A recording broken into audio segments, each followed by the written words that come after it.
दोस्तों, आज का पहला क्वेश्चन है 1956 के औद्योगिक नीति प्रस्ताव ने का आधार बनाया, यानी किसको आधार बनाया। यहाँ पे ये बताना है कि औद्योगिक नीति प्रस्ताव ने कौन सी पंचवर्षीय योजना को आधार बनाया था।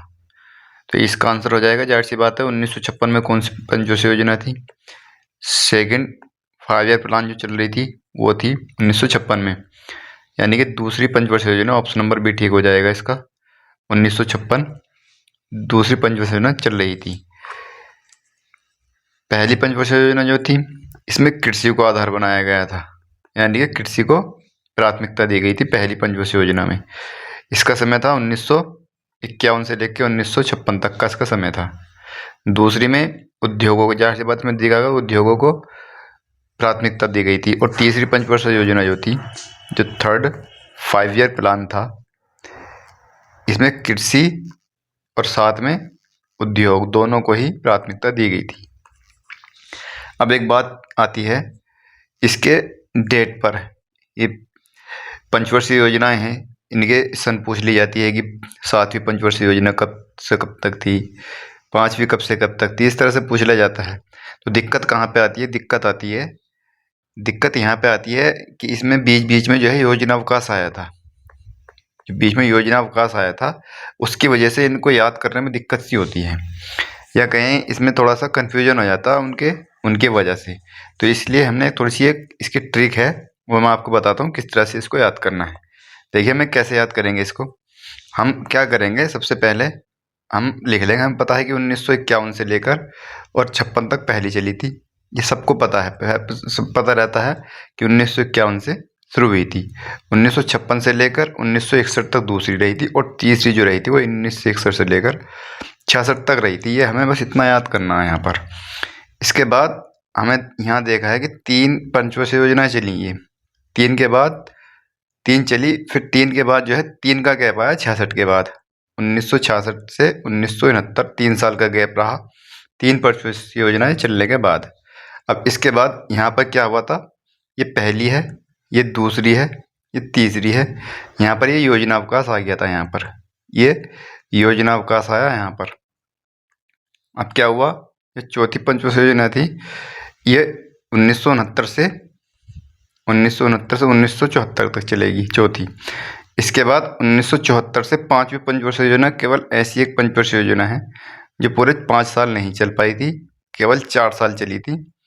जनता पार्टी की सरकार आ गई थी, मोरारजी देसाई की, उन्होंने इसको पहले ही ख़त्म कर दिया था, 1 साल पहले ही। तो 1974 तक चली थी ये। तो एकमात्र पंचवर्षीय योजना है ऐसी ये जो 4 साल तक चली थी। इसके अलावा अब देखो यहाँ पे ये 2 पंचवर्षीय योजना चली, यहाँ पे 3 चली थी, तो यहाँ पर 3 का गैप है इस योजना अवकाश में। यहाँ पर 2 साल चली, 2 साल का गैप है 1978 से और 1980 तक। ये यहाँ पर इसको बोलते हैं रोलिंग प्लान, या इसको हम कह सकते हैं अनवरत योजना भी कह देते हैं। ये रोलिंग प्लान आया था 1978 से 80 के बीच में। अब इसके बाद छठी आती है, ये 1980 से लेकर 85 तक चलती है। और इसके बाद 7वीं है, ये 1985 से लेकर 1990 तक चलती है। अब फिर से 2 पंचवर्षीय योजना चली और फिर से 2 साल का गैप आया 1990 से लेकर 1992 तक। अब यहाँ पर भी योजना अवकाश आ गया, ठीक है, योजना अवकाश आ गया। यहाँ पर क्या है, अब ये 2 साल का गैप आया, इसके बाद अब कोई भी गैप नहीं है। अब सभी योजनाएं जो है वो 5-5 साल तक चलती रही थी। 8, 9, 10, 11 और 12 ये 5-5 साल तक चली थी। 8वीं 1992 से लेकर 1997 तक हो जाएगी। 9वीं हो जाएगी 1997 से 2002 तक हो जाएगी। इसके अलावा 2002 से 7 तक हो जाएगी 10वीं, और 2007 से 12 तक हो जाएगी ये 11वीं, और 12वीं हो जाएगी 2012 से लेकर के 2017 तक। तो इस तरह से हम इसके सन याद कर सकते हैं। इसको याद करने में बहुत दिक्कत होती है, तो ये एक तरीका है। यहाँ पर ये हमने कर लिया कि 3 साल का, यहाँ पर ये 3 पंचवर्षीय योजना चली थी लगातार, तो 3 साल का गैप आ गया। 2 चली, फिर 2 साल का गैप आ गया यहाँ पर, फिर 2 बार चली, फिर 2 साल का गैप आ गया यहाँ पर। इस तरह से हम याद कर सकते हैं, इसको आसानी है याद करने में। देखते हैं आगे। अगला क्वेश्चन है, कौन सी पंचवर्षीय योजना महान लोबिस के विचारों पर आधारित थी। तो पीसी महान लोबिस महालनोबिस के विचारों पर आधारित थी। ऑप्शन नंबर ए ठीक हो जाएगा, दूसरी पंचवर्षीय योजना। और पहली पंचवर्षीय योजना जो थी वो हेरोड डोमर मॉडल के विचारों पर थी। और चौथी जो थी ये अशोक रुद्र मेनन के विचारों पर आधारित थी। और तीसरी पंचवर्षीय योजना जो थी इसको गाडगिल योजना भी कहते हैं, गाडगिल योजना। अगला है वह खाता जिसका रखरखाव एक भारतीय बैंक द्वारा विदेशों में लेन देन करने के उद्देश्य से आमतौर पर उस देश की मुद्रा में किया जाता है, तो उसको क्या कहा जाता है। पहली बात तो लिबोर क्या है, ये लिबोर की फुल फॉर्म हो जाएगी लंदन इंटरबैंक ऑफर रेट। ये एक ब्याज दर है जो वैश्विक स्तर पर दी जाती है बेंचमार्क के द्वारा। वोस्ट्रो क्या है, वोस्ट्रो का मतलब क्या होता है, वोस्ट्रो का मतलब होता है योर अकाउंट यानी कि योर अकाउंट विद अस, यानी कि आपका खाता हमारे साथ। इसका मतलब ये हो गया कि विदेशी बैंकों का जो खाता है वो भारत में जो विदेशी बैंकों का खाता होता है उसके बारे में कहता है कि योर अकाउंट विद अस, ये भारत में है जो विदेशी बैंकों के खाते होते हैं। नोस्ट्रो क्या है, नोस्ट्रो इसका उल्टा है, इसका मतलब हो जाता है अवर अकाउंट विद योर्स। इसका मतलब इसका उल्टा हो जाएगा ये। इसका मतलब ये हो गया कि विदेशों में भारतीय खाते जो होते हैं, और वही इसी बात को कह रहे हैं क्वेश्चन में कि भारतीय बैंकों द्वारा विदेशों में लेन देन करने के उद्देश्य से आमतौर पर उस देश की मुद्रा में किया जाता है, इसी चीज़ का मतलब है वो नोस्ट्रो। ठीक है। और मिबोर, इसका क्या मतलब है मिबोर का, ये इसको बोलते हैं मुंबई जैसे ये है ना LIBOR London interbank offer rate, ऐसे ही है ये मुंबई इंटरबैंक ऑफर रेट, ये भारत की एक ब्याज दर है बेंचमार्क की। अगला क्वेश्चन है मांग के नियम के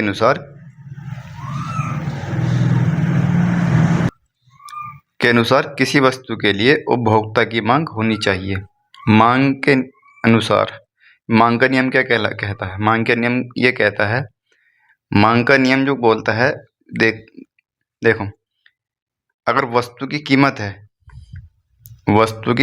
अगर बढ़ रही है तो मांग कम हो जाएगी। वस्तु की अगर कीमत बढ़ रही है तो मांग कम हो जाती है। अगर कीमत अगर घट रही है तो मांग बढ़ जाती, वस्तु की मांग बढ़ जाएगी अगर उसकी कीमत घट रही है। तो इस चीज़ का अंदाज़ा आप लगा सकते हैं, कीमत अगर बढ़ रही है तो मांग कम हो जाती है उसकी। जाहिर सी बात है कोई चीज़ महंगी हो गई तो मांग कमी होगी, लोग उसको खरीद नहीं पाएंगे, ऐसा समझ लो। कीमत अगर कम हो गई तो मांग बढ़ जाएगी, सभी लोग खरीदेंगे। जैसे मोबाइल है, अगर मोबाइल की कीमत अगर कम हो गई तो सब मोबाइल ही खरीद लेंगे। कीमत बढ़ जाती है, जैसे आईफोन है, आईफोन हर किसी के पास नहीं होता क्योंकि उसकी कीमत अधिक होती है, तो आईफोन नहीं होता लोगों के पास। तो इस तरह से इस बात को समझ सकते हैं। इसी तरह अगर एक चीज़ है उपभोक्ता की आय, तो इसी चीज़ से हमारा आंसर तो यहीं से आ जाएगी, जो वस्तु की कीमत और मांग में जो अंतर वो होता है ना संबंध, वो प्रतिलोमतः होता है। ये ऑप्शन नंबर डी ठीक हो जाएगा, यहाँ से ठीक हो जाए, यहाँ पे हमारा आंसर आ जाएगा। एक इसमें कीमत प्रत्यक्ष से ये प्रत्यक्ष नहीं होने का, क्योंकि इसमें ये कीमत बढ़ रही है तो मांग घट रही है, तो इसलिए हमारा आंसर जो होगा वो डी ठीक हो जाएगा कि प्रतिलोमतः संबंध होता है। इसी तरह अगर उपभोक्ता की आय अगर बढ़ रही है तो मांग भी बढ़ जाएगी। भाई आय अगर बढ़ रही है तो मांग भी बढ़ जाएगी, लोगों के पास पैसा होगा। आय अगर घट रही है तो मांग भी घट जाएगी, जब पैसा नहीं होगा तो क्या खरीदेगा, कोई भी कुछ नहीं खरीद पाएगा। तो इस चीज़ से इस तरह से समझ सकते हैं इसको। अगला है निम्न में से भारत में सबसे पहला कौन सा बैंक खोला गया था। तो सबसे पहला कौन सा बैंक खोला गया था, तो इसका आंसर हो जाएगा ऑप्शन नंबर डी ठीक हो जाएगा। बैंक ऑफ हिंदुस्तान खोला गया था 1770 ईस्वी में कलकत्ता में, क्योंकि कलकत्ता जो है उस समय भारत की राजधानी हुआ करती थी कलकत्ता, तो ये कलकत्ता में खोला गया था। इसके अलावा 1832 में इसको बंद कर दिया गया था, क्लोज कर दिया गया था इस बैंक को, बैंक ऑफ हिंदुस्तान को, जो 1770 में खोला गया था। 1881 में एक बैंक खुलता है अवध बैंक। ये ऐसा बैंक था जो भारतीयों द्वारा प्रबंधित था। पहला ऐसा बैंक था जिसका प्रबंध भारतीयों द्वारा किया गया था, अवध बैंक। 1881 में इसकी स्थापना हुई थी। 1894 ईस्वी में 1894 ईस्वी में खोला गया था एक बैंक, पंजाब नेशनल बैंक। इसके बारे में पूछा जाता है कि इसकी स्थापना कब हुई थी 1894 में, और कहाँ पर? लाहौर में। ये लाहौर में खोला गया था। किसके प्रयासों से खोला गया था ये पूछा जाता है। तो लाला लाजपत राय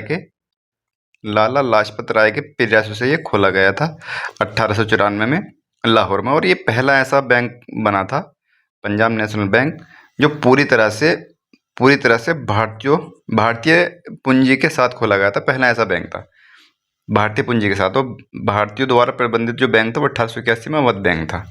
ठीक है, अगला क्वेश्चन देखते हैं। 2022 की स्थिति के अनुसार भारत दुनिया की सबसे बड़ी अर्थव्यवस्था है। ये 2022 की स्थिति के अनुसार पूछ रहा है। अगर 2025 के साथ देखा जाए तो चौथी अर्थव्यवस्था बताई जा रही है भारत को सबसे बड़ी। ठीक है, लेकिन इस क्वेश्चन के अनुसार 2022 की स्थिति के अनुसार जो भारत है वो दुनिया की 5वीं सबसे बड़ी अर्थव्यवस्था है। ऑप्शन नंबर बी ठीक हो जाएगा इसका। यहाँ पर 5वीं सबसे बड़ी अर्थव्यवस्था है। पहले स्थान पर कौन है? पहले स्थान पर है यूएसए, अमेरिका आता है। सेकंड पर कौन आता है? सेकंड पर है चाइना, चीन। तीसरे स्थान पर कौन है? तो तीसरे स्थान पर है जापान। चौथे स्थान पर जर्मनी है, जर्मनी। और 5वें पर भारत। ये अर्थव्यवस्था आगे गई है। एक क्वेश्चन आता है कि वर्ल्ड बैंक के अनुसार 2025-26 में जो जीडीपी ग्रोथ है उसकी अनुमानित दर क्या है? यानी कि जीडीपी में जो वृद्धि है उसकी दर क्या है अनुमानित? तो वर्ल्ड बैंक के अनुसार 6.3% है। ये पूछा जाता है क्वेश्चन। वर्ल्ड बैंक के अनुसार 6.3% है। अगर एडीबी की बात करें, एडीबी एशियन डेवलपमेंट बैंक, ये भी 2025-26 के बारे में है। तो इस अंतराल में जो है कितनी होगी?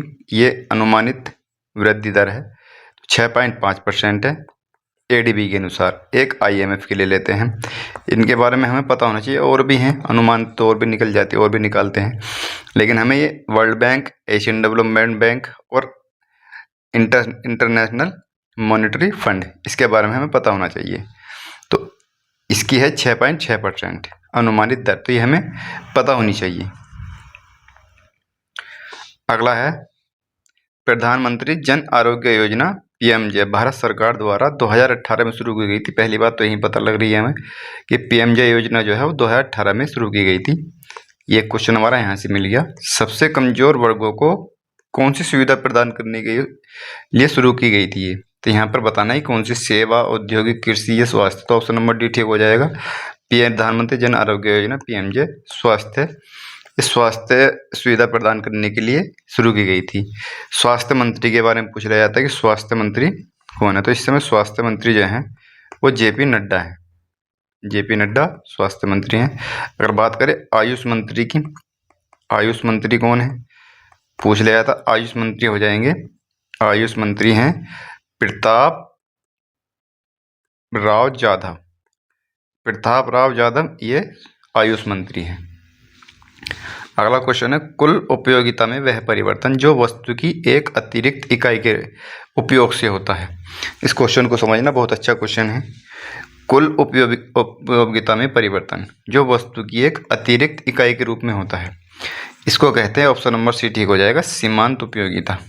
अच्छा, क्वेश्चन क्या है और इसका मतलब देखो। ऐसा मान लो हमें लग रही है बहुत भूख, अब हम खा रहे हैं पिज्ज़ा। हमें जब हम पहला टुकड़ा खाएंगे पिज्ज़ा का तो हमें बहुत अच्छा लगेगा वो, क्योंकि उस समय हमें भूख लग रही है। पिज्ज़ा को कुछ भी चीज़ ले लो, अगर भूख लग रही है तो शुरू में हमें बहुत ही अच्छी लगेगी वो। खाते खाते थोड़ा सा मन सा भरने लगेगा उसको, बाद में वो उतनी अच्छी नहीं लगेगी जो हमें स्टार्टिंग में लग रही थी। तो वही है जो कुल उपयोगिता में जो परिवर्तन हो रहा है ना, वो एक अतिरिक्त इकाई के रूप में, तो यही परिवर्तन होता है। तो इसी को सीमांत उपयोगिता कहा जाता है। ठीक है, अगला क्वेश्चन देखते हैं। किसकी गणना किसी दिए गए वर्ष में नाममात्र जीडीपी को उसी वर्ष के लिए वास्तविक जीडीपी से विभाजित करके और इसे 100 से गुणा करके की जाती है?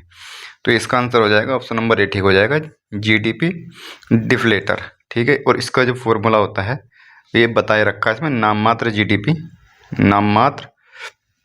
जीडीपी ऊपर आ जाएगी और नीचे क्या आएगा, नीचे आएगा वास्तविक जीडीपी। वास्तविक जीडीपी गुणा 100 ये आता है। ठीक है, ये भी पूछा जा सकता है कि इसका फॉर्मूला क्या है, तो वास्तविक ऊपर रख देते हैं ऑप्शन में और नाममात्र जीडीपी नीचे रख देते हैं, तो इस तरह से ही पूछा जा सकता है, तो इसको भी याद रखना है। और हालांकि ऑप्शन 4 होते हैं लेकिन कन्फ्यूज 2 में ही होते हैं अक्सर, तो उन 2 में कन्फ्यूज नहीं होना। ऊपर जो आएगा वो नाममात्र जीडीपी आएगा और नीचे वास्तविक जीडीपी आएगा, इतना ध्यान रखना है बस। अगला क्वेश्चन देखते हैं। अगला क्वेश्चन है, किसी देश में बेरोजगारी लंबे समय तक बनी रहती है तो इसे कौन सी बेरोजगारी कहा जाता है अगर लंबे समय तक बनी रह रही है। ये इसी से पता लग रहा है। लंबे समय तक का मतलब क्या हो गया, लंबे समय का मतलब हो गया दीर्घकालिक। ऑप्शन नंबर सी ठीक हो जाएगा। दीर्घकालिक जो होती है वो लंबे समय तक बनी रहती है। और प्रौद्योगिकी जो होती है, ये इसको कौन सी बेरोजगारी कहते हैं। जैसे कोई उद्योग क्षेत्र है या कोई कंपनी है, फैक्ट्री है, उसमें काम करने के इच्छुक लोग होते हैं और वही जो इच्छुक लोग हैं उन्हीं को रोजगार नहीं मिल रहा, तो उसको कहते हैं प्रौद्योगिकी बेरोजगारी। ठीक है। और आकस्मिक बेरोजगारी क्या होती है, आकस्मिक बेरोजगारी उसे कहते हैं कि जब कोई व्यक्ति है, ठीक है, और उसको जब जरूरत पड़ेगी तभी उसको काम पे रखा जाएगा, आवश्यकता के अनुसार लोगों को काम पे रखा जाएगा, तभी आकस्मिक बेरोजगारी उत्पन्न हो जाती है। अगर बात करें प्रतिरोधात्मक बेरोजगारी, तो ये कब उत्पन्न होती है, जब लोग एक नौकरी छोड़कर दूसरी की तलाश में रहते हैं कि ये इसमें कम पैसे हैं, ये अच्छी नहीं लग रही, उसको छोड़ दिया, छोड़ के दूसरी की तलाश में फिर रहे हैं ऐसे ही, तो वो प्रतिरोधात्मक बेरोजगारी कही जाती है। अगला क्वेश्चन देखते हैं। निम्न में से भारत का कौन सा व्यापारिक बैंक विश्व के शीर्ष 100 बैंकों में शामिल है। तो विश्व के 100 बैंकों में जो शामिल है वो भारत का स्टेट बैंक है, यानी कि भारतीय स्टेट बैंक है, एसबीआई। ठीक है, SBI state bank of India, ये विश्व के 100 बैंकों में शामिल है, तो इसका आंसर हो जाएगा ऑप्शन नंबर बी ठीक हो जाएगा। ठीक है। बात करें 1921 में क्या हुआ था। 1921 में 3 बैंक थे, बैंक ऑफ बंगाल और इसके अलावा मद्रास, बैंक ऑफ मद्रास और बैंक ऑफ मुंबई, ये 3 बैंक हैं। ठीक है, bank of Mumbai, bank of Madras और बैंक ऑफ बंगाल, इनको तीनों को मिला दिया गया था 1921 में, और 1921 में मिला करके इम्पीरियल बैंक ऑफ इंडिया बना दिया गया था। इम्पीरियल बैंक ऑफ इंडिया बना दिया गया था, इसका नाम रख दिया गया था 1921 में। 1955 में इसका नाम फिर से बदला गया और 1955 में बदला क्या गया था, इन तीनों का नाम इनको तीनों को मिला करके इम्पीरियल बैंक ऑफ इंडिया कर दिया गया था, और इसका नाम इम्पीरियल बैंक ऑफ इंडिया का नाम बदल दिया गया था 1955 में। 1955 में इसका नाम रखा गया था एसबीआई। ठीक है, 1 जुलाई 1955 को एसबीआई इसका नाम रख दिया गया था। ठीक है, और ये एकमात्र ऐसा बैंक है भारत का जिसने 2006 में अपनी चीन में पहली शाखा खोली थी। चीन में अपनी पहली शाखा खोली थी एसबीआई ने। अगला क्वेश्चन है, मांग का नियम बताता है कि के बीच एक ऋणात्मक संबंध है। क्वेश्चन दूसरी तरह से आया है, एक बार आ चुका है। तो किसी वस्तु और उसकी कीमत पर कर, ये किसी वस्तु की मांग और उसकी कीमत, अब इन दोनों में कंफ्यूज हो जाएगा बालक। इसमें ऑप्शन में दिया हुआ है कि किसी वस्तु की पूर्ति और उसकी कीमत, किसी वस्तु की मांग और उसकी पूर्ति, किसी वस्तु की मांग और उसकी कीमत, कर पर नहीं है, कीमत पर है। ठीक है, ऑप्शन नंबर सी ठीक हो जाएगा। अभी क्वेश्चन में जो बताया था वो यही चीज़ बता दी, वस्तु की मांग और कीमत पर क्या प्रभाव होता है, उसका मांग का कीमत पर क्या होता है। अगर कीमत है, कीमत बढ़ रही है तो मांग घट जाएगी बस, तो ये प्रतिलोमतः या ऋणात्मक संबंध कह सकते हैं इसको हम। ऑप्शन नंबर सी ठीक हो जाएगा। सवाल है, यदि मांग की कीमत लोच 1 से कम है तो वस्तु की मांग को क्या कहा जाता है। ऑप्शन नंबर ए में दिया हुआ है कि एकात्मक लोचदार। एकात्मक लोचदार क्या है, अगर कीमत लोच अगर 1 के बराबर है तो एकात्मक लोचदार होगी। एकात्मक लोचदार अगर कीमत लोच 1 के बराबर है तो यहाँ से याद रख सकते हैं, अगर 1 के बराबर है तो वस्तु की मांग जो होगी वो एकात्मक लोचदार होगी, अगर 1 के बराबर है तो। पूर्णतः बेलोचदार, पूर्णतः बेलोचदार क्या है, अगर कीमत लोच अगर 0 के बराबर है तो वस्तु की मांग जो होगी वो पूर्णतः बेरोजगार होगी। मतलब कीमत लोच अगर 0 के बराबर है, यानी कि अगर कीमत में कोई परिवर्तन हो रहा, कम हो रही है या बढ़ रही है, तो जो वस्तु की मांग होगी वो 0 होगी, 0 के बराबर होगी, यानी कि कोई मतलब उसमें कोई बदलाव नहीं होगा, परिवर्तन नहीं होगा। कह सकते हैं कि पूरा तो पूर्णतः बेरोजगार है, कोई परिवर्तन नहीं हो रहा। इस तरह से याद रख सकते हैं कि पूर्णतः बेरोजगार होगी कब, जब उसकी कीमत लोच 0 होगी, 0 के बराबर होगी। अब पूर्णतः लोचदार, यहाँ तो बेरोजगार थी, यहाँ पे लोचदार है। अब लोचदार है, पहले तो बेरोजगार थी, अब लोचदार है यहाँ पे। तो कीमत लोच अगर इनफाइनाइट है, यानी कि अनंत है, पता नहीं कितनी है, यानी कि अगर इसकी कीमत में कोई परिवर्तन हो जाए तो मांग कितनी हो रही है, बढ़ रही है, कितनी हो रही है, ठीक है, अनंत हो जाए उसकी मांग, तो तब होती है, तो लोचदार है, पूर्णतः लोचदार हो जाएगी। अब बेरोजगार क्या होती है? बेरोजगार कीमत बेरोजगार कब होगी? जब 1 से कम होगी, और यही इसका आंसर है, ऑप्शन नंबर डी जो है इसी क्वेश्चन का आंसर है कि यदि मांग की कीमत लोच 1 से कम है तो वस्तु की मांग को कहा जाता है बेरोजगार, कहा जाता है अगर 1 से कम है तो। ठीक है, एकात्मक लोचदार कब कहा जाता है? जब कीमत 1 के बराबर होगी। तो इस चीज को हम याद कर सकते हैं आसानी से। अगला क्वेश्चन है, पूर्ण प्रतिस्पर्धी बाजार की विशेषताओं के संबंध में निम्नलिखित में से कौन सा या कौन से कथन सही है? पहला है, बाजार में बड़ी संख्या में क्रेता और विक्रेता होते हैं। तो ये बात ठीक है कि जो पूर्ण प्रतिस्पर्धी बाजार होता है उसमें क्रेता होते हैं और विक्रेता होते हैं बड़ी संख्या में। दूसरी चीज़ है कि जानकारी पूर्ण होती है। जानकारी पूर्ण का क्या मतलब है? जानकारी पूर्ण का मतलब ये है कि जो बाजार में जो भी वस्तु होंगी ना, तो उनका एक ही मूल्य होता है, यानी कि सभी दुकानदार जो है वो एक ही मूल्य रखते हैं।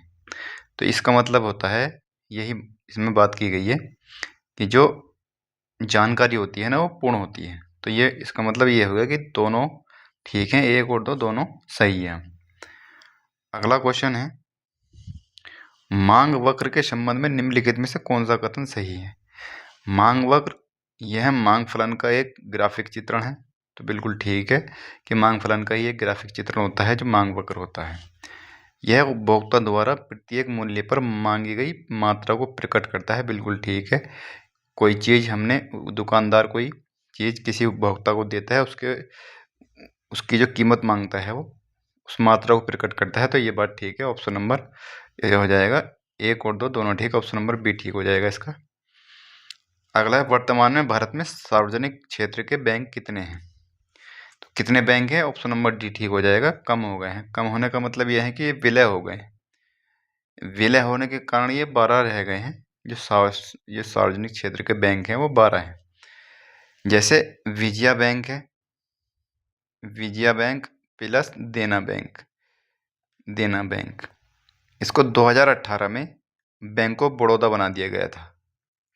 बैंक ऑफ बड़ौदा भी था एक, बैंक ऑफ बड़ौदा में विलय कर दिया गया था इन दोनों का, विजया बैंक और देना बैंक का। 2018 में ये एक्शन लिया गया और ये जो प्रभावी हुआ है वो 1 अप्रैल 2019 से ये प्रभावी हुआ था।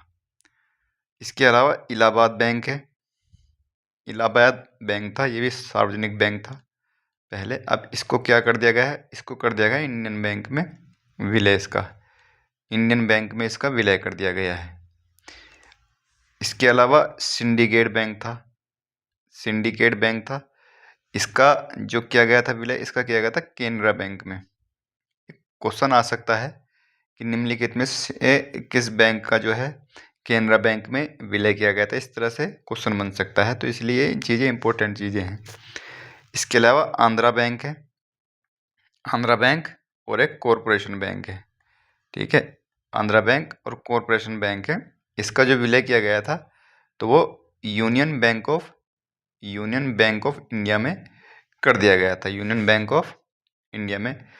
इसके अलावा ओरिएंटल बैंक ऑफ कॉमर्स और यूनाइटेड बैंक ऑफ इंडिया, ठीक है, ये अलग अलग हैं। यूबीआई ये यूनियन है यहाँ पर, और ये यूबीआई जो है यूनाइटेड बैंक ऑफ इंडिया है। ये इम्पोर्टेंट है, इसका जो किया गया था पंजाब नेशनल बैंक में विलय कर दिया गया था। और ये विलय जो प्रभावी हुए थे वो 1 अप्रैल 2020 से शुरू हुए थे प्रभावी, ये 1 अप्रैल 2020 से। विजया बैंक और देना बैंक, इसका किया गया था बैंक ऑफ बड़ौदा में 1 अप्रैल 2019 से प्रभावी हुआ था। बाकी ये जो प्रभावी हुए थे 1 अप्रैल 2020 से प्रभावी हुए थे। तो इम्पोर्टेंट ये बहुत है इसमें हमारा, ओरिएंटल बैंक ऑफ कॉमर्स और यूनाइटेड बैंक ऑफ इंडिया, ये पंजाब नेशनल बैंक में इसका विलय किया गया था। इसका आंसर हो जाएगा ऑप्शन नंबर डी, 12 बैंक हैं। 12 बैंक आप देख सकते हैं, लिस्ट देख सकते हैं कौन कौन से बैंक है, ये भी जरूरी है, ठीक है। भारत की हरित क्रांति में किस प्रकार के बीजों ने एक अहम भूमिका निभाई थी? तो भारत की जो हरित क्रांति थी, तो हरित क्रांति की शुरुआत 1966 में हुई थी। तीसरी पंचवर्षीय योजना चल रही थी, ठीक है, 1966 में हरित क्रांति। और भारत में हरित क्रांति के जनक किसको कहा जाता है? भारत में हरित क्रांति के जनक तो ये है MS स्वामीनाथन, ठीक है, MS स्वामीनाथन है। और अगर बात करें विश्व में हरित क्रांति के जनक हैं तो वो नॉर्मन ई बोरलॉग है, नॉर्मन ई बोरलॉग, ठीक है। तो ये क्वेश्चन आता है, तो इसमें हमें कन्फ्यूजन नहीं होना है। जो MS स्वामीनाथन है ना, MS स्वामीनाथन, ये भारत के हैं, भारत में हरित क्रांति के जनक है, इसमें स्वामी आ रहा है, ठीक है। इस चीज़ से पहचान सकते हैं, यहाँ से थोड़ा सा अंतर कर सकते हैं, कन्फ्यूज नहीं होना है, क्योंकि हालांकि आसान क्वेश्चन होते हैं और बाद में जब एग्जाम के हमें आंसर की मिलाते हैं ना, आंसर की देखते हैं बाद में, तो हमें लगता है कि यार बहुत आसान आसान क्वेश्चन भी गलत हो गए। वो ऐसे ही क्वेश्चन होते हैं, हमने पढ़ के गए हैं तो ये एक साथ पढ़ लिया हमने, नॉर्मन ई बोरलॉग और स्वामीनाथन, वहाँ जाके कन्फ्यूज आ जाएंगे। तो वहाँ ऐसा नहीं होना, हमें बस इन चीज़ से याद रखना है कि स्वामी जो है वो भारत में होते हैं, तो भारत में है। नॉर्मन ई बोरलॉग ये विश्व में हरित क्रांति के जनक हैं। इसको आंसर हो जाएगा ऑप्शन नंबर ए, ठीक हो जाएगा। उच्च उपज वाली किस्म, उच्च उपज वाली किस्म की जो बीज थे इन्होंने अहम भूमिका निभाई थी भारत की हरित क्रांति में, ठीक है। अगले क्वेश्चन पर चलते हैं।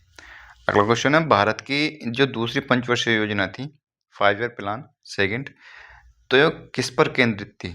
तो इसका आंसर हो जाएगा ऑप्शन नंबर बी, ठीक हो जाएगा इसका, त्वरित औद्योगिकरण पर, ठीक है। त्वरित औद्योगिकरण पर थी भारत की दूसरी पंचवर्षीय योजना। इसी में क्या हुआ था, राउरकेला, ये इस्पात संयंत्र लगाए गए थे, इस्पात के, राउरकेला, भिलाई और इसके अलावा दुर्गापुर, ये 3 लगाए गए थे। राउरकेला जर्मनी की सहायता से लगाया गया था इस्पात संयंत्र, और बात करें भिलाई की तो भिलाई लगाया गया था रूस की सहायता से, और दुर्गापुर ये लगाया गया था ब्रिटेन की सहायता से, ठीक है। ये लगाए गए थे, इस्पात संयंत्र लगाए गए थे। क्वेश्चन आता है कि भिलाई जो है, भिलाई इस्पात संयंत्र किस देश की सहायता से? रूस की, ठीक है। तो ये दूसरी पंचवर्षीय योजना में हुआ था ये सब काम। इसके अलावा एक है बोकारो, ठीक है, बोकारो को भी देख लेते हैं। बोकारो जो था ये तीसरी पंचवर्षीय योजना में लगाया गया था इस्पात संयंत्र, और ये किसकी? रूस की सहायता से लगाया गया था। अगला है मौद्रिक नीति लिखित साधन, लिखित साधन जिसे बैंक दर कहा जाता है किसके अनुरूप है? ठीक है, तो बैंक दर, पहली बात तो बैंक दर क्या होती है? तो बैंक दर जो होती है ना, जो केंद्रीय बैंक होते हैं, जो केंद्रीय बैंक होते हैं वो जिस ब्याज दर पर घरेलू बैंकों को ऋण देते हैं, लोन देते हैं घरेलू बैंकों को, उसको कहा जाता है बैंक दर। ठीक है, ये बात याद रखनी है। ये केंद्रीय बैंक 2 बार हो गया, ठीक है, ये तो यहाँ पे बैंक आ जाएगा। ठीक है, ये बैंक, जो केंद्रीय बैंक होते हैं वो घरेलू बैंकों को किस रेट पर ऋण दे रहे हैं, लोन दे रहे हैं, उसको बैंक दर कहा जाता है। ठीक है, इसका आंसर हो जाएगा सीमांत स्थायी सुविधा। सीमांत स्थायी सुविधा के अनुरूप है बैंक दर। और सीमांत स्थायी सुविधा क्या होती है? तो जिस दर पर आरबीआई जो होता है, आरबीआई है रिजर्व बैंक ऑफ इंडिया, ये एक रात के लिए लोन देता है ना किसी को, एक रात के लिए केवल, तो उसको सीमांत स्थायी सुविधा कहा जाता है। तो इसी के अनुरूप है ये बैंक दर। अगला क्वेश्चन है, अर्थव्यवस्था में सरकारी प्रतिभूतियों के संबंध में निम्नलिखित में से कौन सा कथन सही है? यह केंद्र सरकार या राज्य सरकार द्वारा जारी एक व्यापार योग्य लिखित साधन है, बिल्कुल ठीक है। उन्हें जोखिम मुक्त गिल्ट एट लिखित साधन कहा जाता है, ये भी ठीक है, ऑप्शन नंबर बी ठीक हो जाएगा इसका। अगला है, भारत में कीमतों में वृद्धि के लिए सरकारी कर्मचारियों को महंगाई भत्ते की अनुमति देने के लिए निम्नलिखित में से किसका उपयोग किया जाता है? इंपॉर्टेंट क्वेश्चन है, very very important, very very important question है। ठीक है, सरकारी नौकरी की तैयारी कर रहे हैं तो उसकी पूछा जा सकता है, पता भी होना चाहिए। तो इसका आंसर हो जाएगा ऑप्शन नंबर बी ठीक हो जाएगा, सीपीआई, उपभोक्ता मूल्य सूचकांक। ठीक है, सीपीआई, ठीक है, इसका उपयोग किया जाता है सरकारी कर्मचारी को जो महंगाई डी होता है ये अनुमति देने के लिए। इस समय जो है 2025 में 2000 ये बढ़ता रहता है, बीच बीच में बढ़ाते रहते हैं। इस समय जो चल रहा है जुलाई 2025 से, तो जुलाई 2025 से वो 53% चल रहा है इस समय पर। 58% सॉरी, ठीक है, 58% चल रहा है, 58%। बैंक दर के बारे में बता दिया है, क्या है बैंक दर। मुद्रा की दशमलव प्रणाली के साथ प्रचलित नया पैसा कब पैसा हो गया, यानी कि नया पैसा का नाम बदलकर पैसा कर दिया गया, ये कब हुआ है, ठीक है। तो इसका हमें बताना है। क्वेश्चन छूट गया दिखे शायद एक।